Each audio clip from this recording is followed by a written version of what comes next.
Good evening and welcome to Etihad Cargo Connections. I'm your host, Rowan Anderson, and tonight I'm joined by trainer Francois Rohaut. How are you tonight, Francois? Hello, how are you?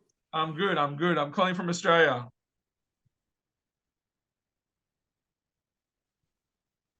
Sorry? I'm calling from Australia. Oh, okay. Yes. Oh. Yes. So we'll start at the start. Where were you born and where did you grow up? I was born in 1958 in Vichy. It's in the middle of France, where there's a very well-known track. Yeah. And I was grown in Vichy. Excellent. And how did you first get involved in horses and horse racing? My grandparents had a stud in Normandy called Haras de Chefreville, who's now run by a trotting connection. And my parents had also a stud near Vichy, so I was born between the horses. And when did you decide to pursue a career in horse training? Well, it came to me very early. I was between 12 and 13, and I really enjoyed riding out. And my first gallops in Moulins, on a small training center in the middle of France, I knew I would like to become a trainer. Yeah. And when was that, when you first took out your training license? How long? I first trained in Pau, where I still train, in December 1984. Okay. Yeah. Yeah, that's good. Yeah. And what have been some highlights of your career so far? Some big wins or just some good horses you've had the chance to work with? First highlight came very early because my first yearling was called Balbonella. She won the Papin, which was a Group 1 for 2 years old. And she became the dame of Anabar on so many good horses. And after I trained mostly jumpers in my first stages. I won the Grand Steeplechase of Paris with L3 Info in 1992. And then we turned in the early 2000, I came with many very good flat horses like Pearly Shells, Turtle Ball, Irish Wells, Torre Estrella, who won the pool, and so many after. And now I just train flat horses and many Arabian horses. Yeah. And when was it you first experienced or had your first experience with the Arabian horses?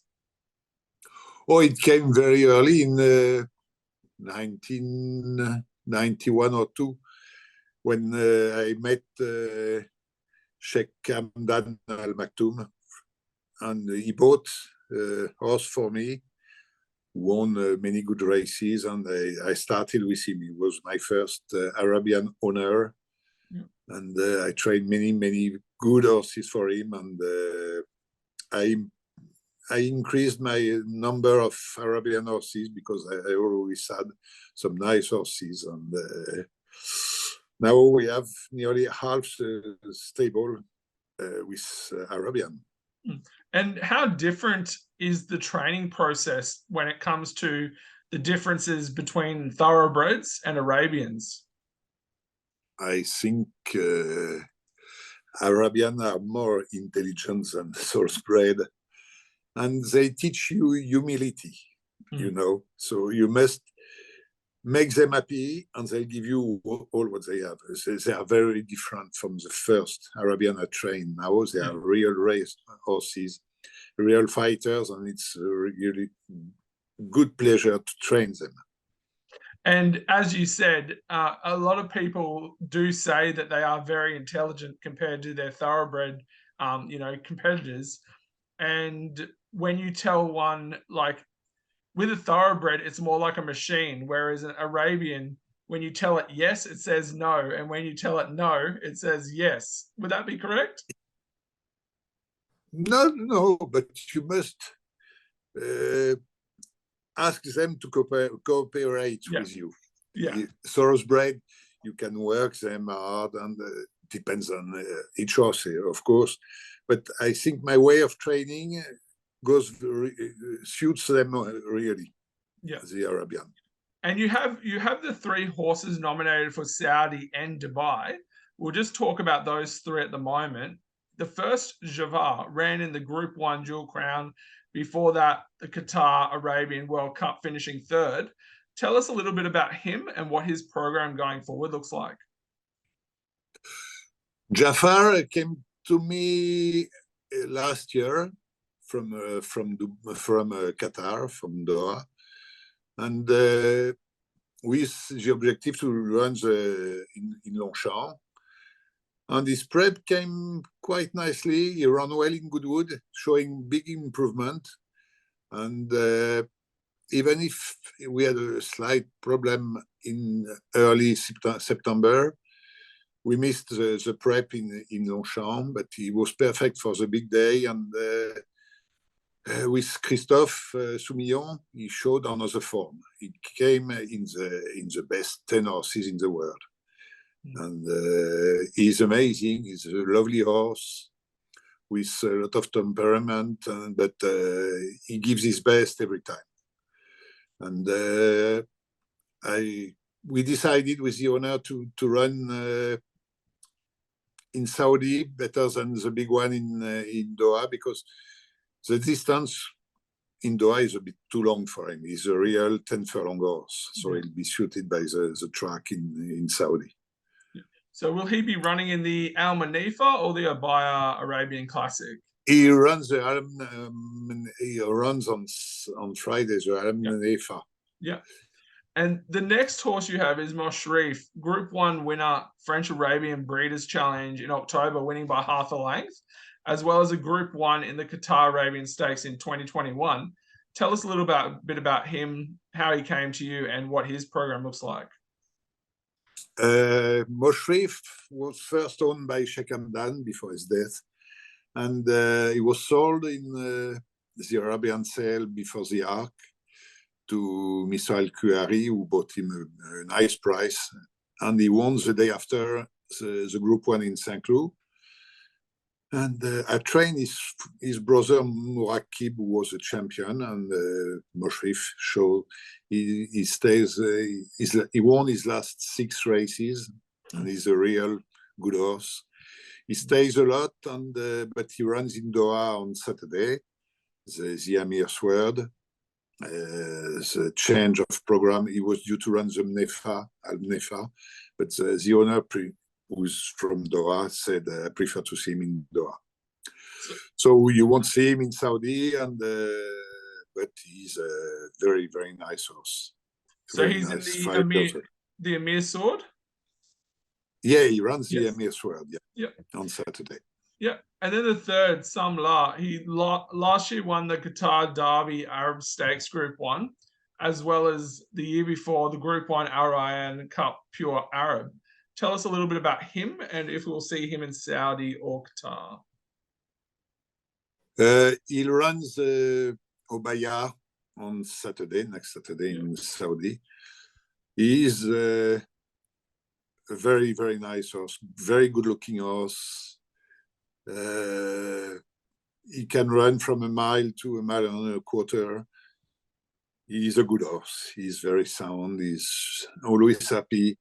And he's got an impressive turn of foot. When he kicks on, he drops everybody like he did last time in Po. And he ran for the first time on the all-weather track, which is not the same than the dirt in Saudi, but he showed another quality that day in Po, even if he beat just a decent field, but he won by a margin, and he's incredible. He looks nice. They are both traveling with Jafar. They are already in Chantilly, and they fly on tomorrow night to Saudi. And I'm very keen to see him on the dirt track. Yeah, and so after Moshrif races in Doha this weekend, will he be joining the other 2 heading to Dubai? No, they are the three are entered in Dubai, but no, we look at them running this weekend and next weekend, and then we'll make our mind. Dubai is not. It's a bit too close, if we go back and come back again to Dubai. And the KLI is a very hard race, tough race. And for a 5-year-old, it can come a bit too early. And Jafar, I'm not sure he'll be suited by the dirt. So they are entered, but there's no decision concerning Dubai.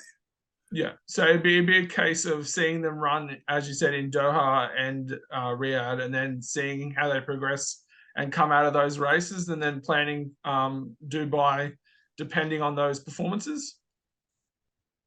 We want to see them first against now. I try to give them easy options every time. Didn't fight against the champion like Lady Princess or Abbess and so on. And now they have to go against these horses. And we first see this weekend and next weekend how good they are against the top class horses. And then we'll make our decision. And how many horses do you currently have in the stable? We have 80 horses, nearly 35 Arabian and 45 Thoroughbred. Nice crop of 3 years old. We have nice yearlings coming in, 2 years old now, and I think we have a nice season to come. And from outside of the 3 in Jafar, Mosharif, and Samla, are there any stars that are really stepping up for your team?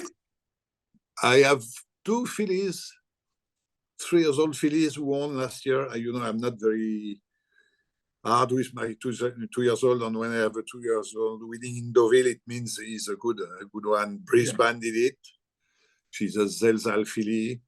And I have a Sioni filly called Perama, who's showing nice things, and they are both entered in the classics, the French classics. So we can dream of seeing one of them running either the Pool or the Diana, and we'll be happy with that. Yeah, most definitely. And you said you had a good, decent crop of yearlings coming into 2-year-olds. Are there any that are really, I know it's early on to tell, but are there any that are showing potential that gets you excited? No, for the first part of the season, no, it's too early to decide. They just came in. So we'll see in a couple of months how they turn, and we'll probably see some good one. And but it's too early to say anything. Yeah, most definitely. And in your time training, what's a lesson or 2 that you've learned that has really helped you, continue your success and really take strides in your training career? Well, I've been training for nearly 40 years now, and just keep being confident in yourself. And you have bad times, but don't change anything and keep going, and keep confidence with your team. The team is the most important thing. They do their best, try to keep a good team, and the winners will come. And if there was any race that you would really love to compete in and win at home and abroad, what race would that be? In France, the Jacques Le Marois. For me, it's the best mile in the world. Straight mile in Deauville in August. 3 years old and upwards, and it's a race who gives stallions. I ran 3rd once, 4th once, but in France, it's probably the best race I would like to win. And abroad, win a good one in Royal Ascot when you get used to that, like I did with Turtle Ball or Sang of the Blessing. It's a dream to win a nice race in Ascot because it's fantastic, Ascot. It's another world. Thank you so much for joining us tonight, Francois. This has been really good. Thank you. Thank you so Bye-bye. much. Thank you. Bye. Thanks.